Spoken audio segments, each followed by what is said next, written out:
ఎందుకు సిగ్గెందుకు ఇంతలోని అమ్మాయికి అంత సిగ్గు ఎందుకు ఇంతలోని అమ్మాయికి అంత సిగ్గు ఎందుకు ఎందుకు సిగ్గెందుకు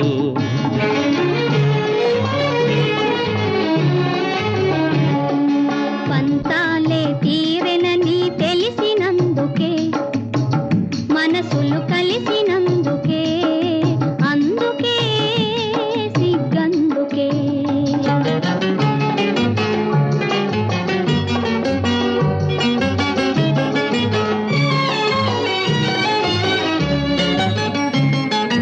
చిన్ననాటి చిలిపి తలపు ఇన్నాళ్లకు వలపు పిలుపు